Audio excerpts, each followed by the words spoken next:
Cinema Classics is brought to you by the Gateway Film Center, 1550 North High Street, Columbus, Ohio. Further details and showtimes online at gatewayfilmcenter.com. The award-winning Cinema Classics is produced by John DeSando and Johnny DiLoretto. Listen to the shows online at WCBE.org and like us on Facebook. Johnny, recently I've seen some documentaries at the Gateway Film Center. Mm-hmm. Red Army, Above and Beyond, Yeah. And Citizen 4. Right, and Columbus Documentary Week is just around the corner. Okay, John. so this is not a setup for that. Just simply a topic that it's perfect time. It is. What I'm interested in is those seem to be pretty straightforward, Yeah. unbiased. Mm-hmm. So let's talk about Like reportorial. Well, they're like, yes, they're reporting, and while anybody knows, even our esteemed colleague here, who's running our audio and visual, knows, it's very difficult to be unbiased once you pick up that camera or put that microphone over there. Right. So yeah. I think it depends on what your subject is. You know what I Okay. mean? I mean, obviously, most people, if they're going to undertake a documentary, if they're going to make a documentary film, you have some stake, some skin in the game, some interest, some passion. You know, think of all the food documentaries that came out. You know, those are made by people who are, you know, made nuts by our industrial agricultural system, and they want to point out its follies and its Food Inc. Food Inc., for instance. So you would consider this biased? Yeah, but what I'm saying is, are you like putting a value system on whether or not a film is biased? Where it doesn't hold, If it has a point of view, where it doesn't hold to a particular point of view, that you prefer that. I prefer that, and whenever I criticize a documentary, it's usually on a matter of veracity and how much. Like for instance, Michael Moore's easy. Yeah. All right. You know he intrudes on it. You know he has a liberal point of view. We know all that. Now, when you get Al Gore, An Inconvenient Truth. Yeah. Well, I think, from my liberal point of view, I think he's right on. I've seen the glaciers. I've seen them recede, and yet others would consider him absolutely biased. And so that's where I find the tension. And yet I'm rewarded by his documentary. Well, that's interesting because I remember that documentary, and I remember it being sort of, you know, like it looks like it's going to be a drag because it's Al Gore. And he's just standing there giving a presentation. I mean, that's it, right? Yeah, right. But I remember it being sort of deceptively fascinating. He's, you know, giving all these facts and figures and showing graphs and charts, and his delivery makes it seem as though it's unbiased, as though he's presenting these facts. Yeah. And yet, you know, well, now we know, I mean, the truth, right? Yes, but you had the hard right. It's all right. Looking at what he's saying and questioning. You have scientists even questioning. So that means, gee, it looks biased to me, even though it's truthful. So this is the conundrum here. Yeah. How do you, as a filmmaker, report on, say, global warming without looking biased? I guess you present both sides. You know, I mean, I guess, wow, that is a sticky sort of area right there, because I like to believe that, you know, not everything should be approached from an unbiased perspective. I mean, something, you know, like Nazis, for instance. Are you going to watch a documentary that, like, takes the Nazis' feelings into consideration? Triumph of the Will.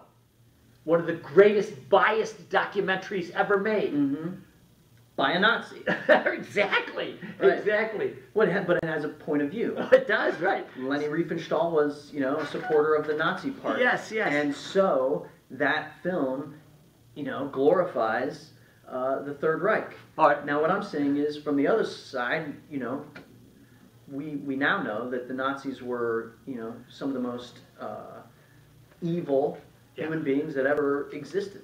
And so we can't really afford to be unbiased about Nazis. She glorified Hitler, claiming not to know what was going on, the final solution or whatever. Yeah. And she was wrong. So I can claim that she's biased, yet I can say it is one of the most brilliant documentaries I have ever seen. I think it does expose the romanticism of Nazism. Yeah. And hardly the horror of it. Right. Now let me give you another example. Do you remember one called Grizzly Man? I do remember.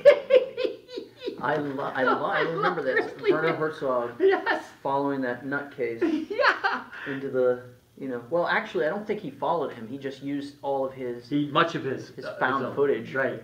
And the recording Right. of him and his girlfriend being eaten by bears. And I loved this.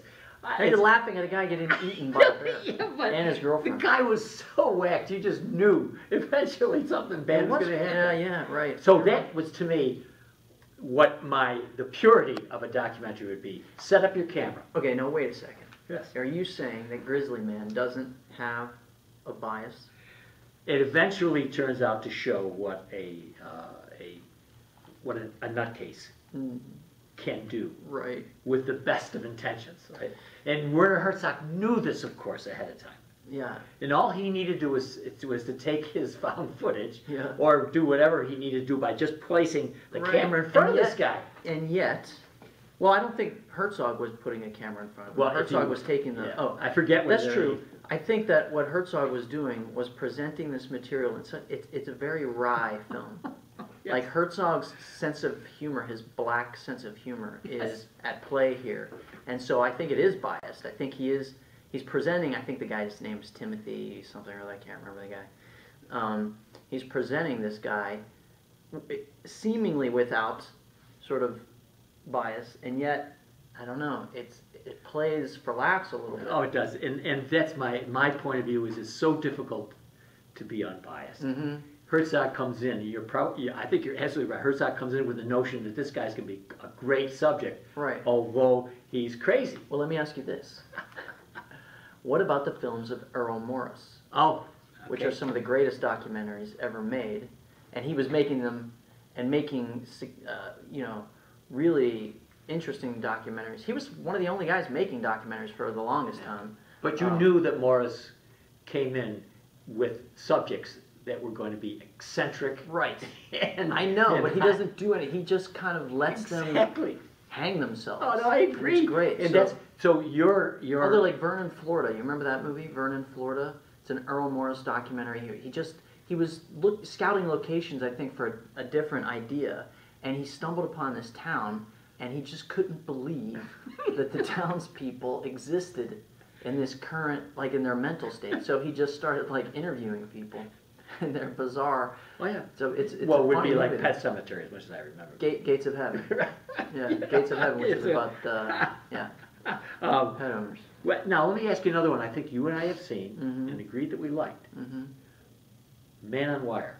Yeah, I have not seen it. Oh, you haven't? Okay. No, although they're making a fictional film out of it. Yes, they are. Or yeah. not, I guess it would be, what would you call that? A film based on a true story. Docudrama? I don't know. Yeah, it's got Joseph Gordon-Levitt in it. He's going to play the guy. Yeah. Now, to me, this is unbiased. There's no. I mean, he's eccentric. Anybody who does that, well, explain to them. Explain to the listeners. So he does a high wire act between two major buildings, probably in New York, and it's nothing that anybody else except for Wallenda Well, they were the even Twin do. Towers. Yeah. Yeah. And so what it does is follow him in a similar way to Citizen 4. Yeah. Where you have Snowden and you have the cameras. Snowden's getting ready to announce to the world what he has found, and they're trying to figure out the best way to do this because they know the feds are going to be after him. So what I thought was the machinations of getting it on were not biased, and I don't think this is a documentary meant to glorify Snowden. Yeah. So I get, even though I might be liberal, even though I might want to get Snowden's word out, I can, as a documentary, just show you what it took to get him out there without making a political commentary. Well, wait, can you make a political commentary on a guy that's walking on a high wire act? No, you two can't. buildings? Or what is the political commentary? No, it's not. Does one building represent the left and the right?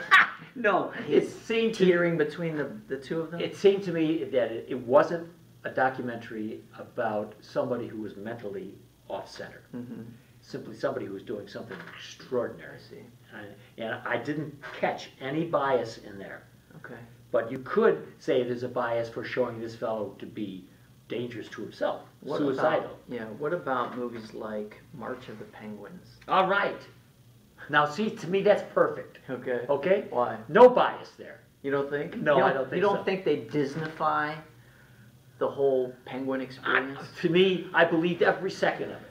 Of course it was. I mean, when I saw it, I thought that was real. I was right. I saw penguins. Well, it was real. Clay and I They saw were real. penguins. They weren't We like- sat in a ditch and we watched them go by. They're just as cute as they are in the March of the Penguins. You were in a ditch Yes, with clay you loads. had to in New Zealand Looking at to see penguins? these. That's bizarre. You had to go in the ditch to see them go Interesting. by. Why? Because they wouldn't walk past you. Well, It was like they a- would be right. We had to make sure they would be. They would do the same thing every day. So you got they to would drop come in. Yeah. So you know, I don't know. Let me ask you this one. Yeah. Did you ever see Blackfish? Yes. Yeah. Do you think that's biased? Yeah, but then again, I mean, we're talking about the same thing, right? You want that point of view. You want that perspective. That's what gives it its dramatic emphasis. You know, if they were just going to go in there and like throw in a few quotes from people who support SeaWorld, then it would, I don't know, does that make it more interesting? All right, here's where I want to expose SeaWorld. All right, Here we all have gone to SeaWorld and loved seeing Shamu splash the audience. We love that. So to have that sort of wall, that nostalgic wall torn down brick by the horrors that they commit behind those walls. Yeah, but see, I think it's biased. Well, Why? Because I don't hear There's facts. from SeaWorld. I don't hear from SeaWorld in that. they didn't want to participate. I don't know. They didn't want to participate. I would have because- tried to show their point of view. If I'm going to have a balanced documentary on the exploitation I think they of wanted to killer whales, I think SeaWorld refused to participate. I because think you're they don't probably want to right. confront the reality of the, I would have given an although SeaWorld, we have found this. For me, in all of these, even Al Gore's Inconvenient Truth, I would have liked to seen the conservative reaction to Al Gore's presentation. It would have made me feel better. Yeah, and I think where we're getting at is like I enjoy the spectrum of truth and truth telling and the approach to truth, and it seems like you're just narrow-minded. Of course. That's why we don't get any Emmy nominations. That's right. Dragging us down. You're in the ditch watching penguins.